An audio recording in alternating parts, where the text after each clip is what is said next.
مسلمانوں کی تاریخ میں ایک عجیب و غریب شخصیت نمایاں ہے جس کا نام قاضی شریح ابن حارث ہے۔ اس شخصیت نے رسول اللہ صلی اللہ علیہ وآلہ وسلم کے زمانے میں اسلام قبول کیا، مگر اس کی ان حضرت صلی اللہ علیہ وآلہ وسلم سے کبھی ملاقات نہیں ہو سکی، اسی لیے وہ صحابی کا درجہ حاصل نہ کر سکے اور تابعین میں ہوا۔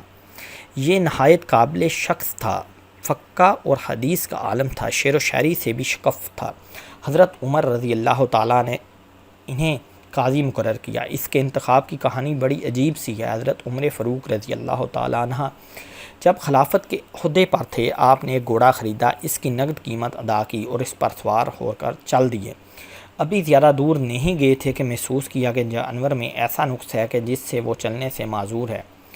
آپ واپس لوٹ کر آئے اور عربی سے کہ جس سے گھوڑا خریدا تھا کہا، لو پکڑو اپنا گھوڑا، یہ تو عیب دار ہے۔ عربی بولا، امیر المومنین، میں یہ واپس نہیں لوں گا، میں نے تو آپ کے ہاتھ صحیح سالم فروخت کیا تھا۔ حضرت عمر فاروق رضی اللہ تعالیٰ عنہ نے فرمایا، یہ معاملہ یوں تو طے نہ ہوگا، اور کسی کو حاکم مقرر کر لیتے ہیں، وہ جو فیصلہ کرے گا تسلیم کر لیں گے۔ عربی نے کہا، پھر ہمارا فیصلہ شریح بن حارث کندی کریں گے۔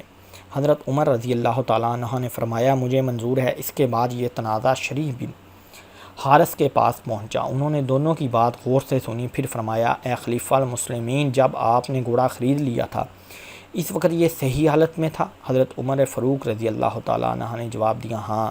تو شریح بولے، خلیفہ المسلمین، اگر یہ بات ہے تو یا تو آپ نے جو کچھ خرید لیا ہے اسے سنبھال کر رکھیں، ورنہ اسی حالت میں واپس لوٹائیں جس حالت میں لیا تھا۔ حضرت عمر رضی اللہ تعالیٰ عنہ نے تعجب سے شریح کی جانب دیکھا اور فرمایا کہ آپ کے نزدیک یہی انصاف ہے؟ شریح بولے، بے شک حکم قطعی اور انصاف پر مبنی ہے۔ یہ سن کر حضرت عمر کچھ دیر خاموش کھڑے رہے، پھر بولے، تم کوفہ جاؤ، میں تمہیں وہاں کا قاضی مقرر کرتا ہوں۔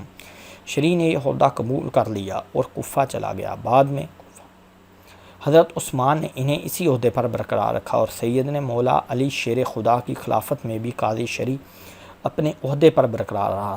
سن 61 ہجری 4 محرم کو ابن زیاد ملعون نے قاضی کوفہ شریح بن حارث سے قتل حسین علیہ السلام کا فتویٰ لیا۔ اس فتوے کے بارے میں محدثین کی دو طرح کی رائے موجود ہیں، آئیے تفصیل سے اس کا جائزہ لیتے ہیں۔ حضرت مسلم بن عقیل کی شہادت کے وقت دونوں شہزادگان قاضی شریح کے گھر میں تھے۔ جب اس نے دیکھا کہ ابن زیاد ان شہزادوں کی تلاش میں دیوانہ ہو کر آئے ہیں تو اس کو خوف پیدا ہوا اور اس نے رات کی تاریکی میں بچوں کو اپنے بیٹے کے ساتھ کوفہ سے باہر بھیج دیا، جو ان معصوم بچوں کو ایک قافلے کا بتا کر وہیں ویرانے میں چھوڑ آیا۔ ابن زیاد ملعون نے جب کوفیوں کو امام کے خلاف جنگ کے لیے اکسایا تو سوائے خوارج کے کوفی اس فعل پر تیار نہ تھے۔ ابن زیاد نے قاضی کو کہا کہ وہ امام کے قتل کا فتویٰ دے تاکہ امام کے قتل کا جواز حاصل ہو سکے۔ قاضی نے بھی استقر وزنی کام سے پس پیش کا مظاہرہ کیا۔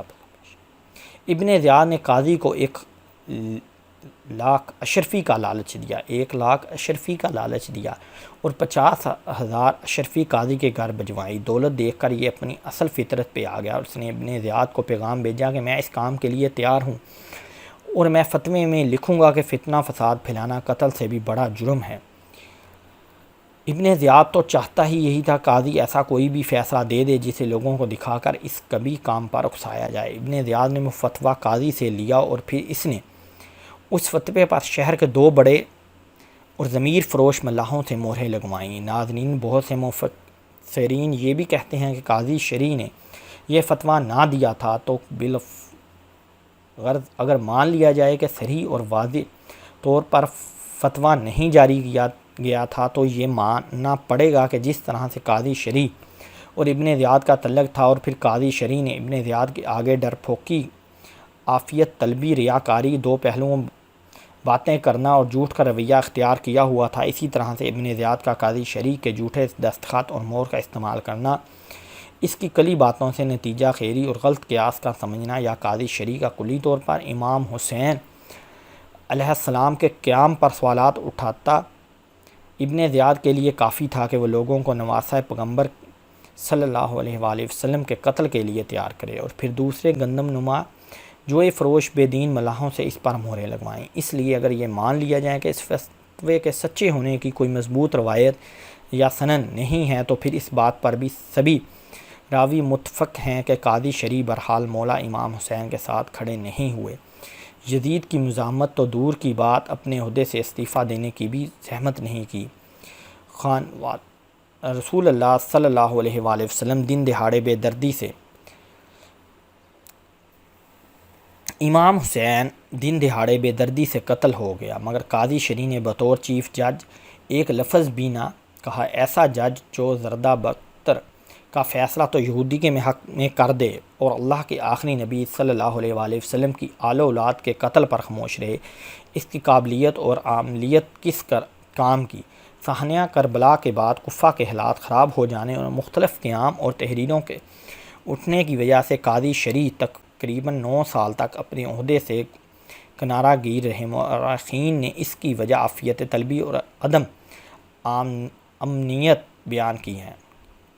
ابن خلدون کے بقول مختار ثقفی نے کوفہ پر تسلط حاصل کرنے کے لیے قاضی شریع کو کوفہ کے منصب قضاوت کے لیے مقرر کیا، لیکن مختار کے سپاہیوں نے اس پر اعتراض کیا۔ قاضی شریع بھی ان اعتراضات کو سن کر خوف زدہ ہوا اور بیماری کا بہانہ بنا کر خانہ نشین ہو گیا۔ مختار بھی ان اعتراض کے نتیجے میں قاضی شریع کو معزول کرنے پر مجبور ہو گیا۔ یہ شخص جانتا تھا کہ یہ قیام عارضی ہے اور ان میں مداخلت خطرناک ہے۔ کوفہ میں مختلف حکومتیں شورش ہوتی رہیں لیکن یہ کسی کا بھی حصہ نہ بنا۔ بعد میں عبد المالک بن مروان کی حکومت میں دوبارہ کوفہ کا قاضی مقرر ہوا۔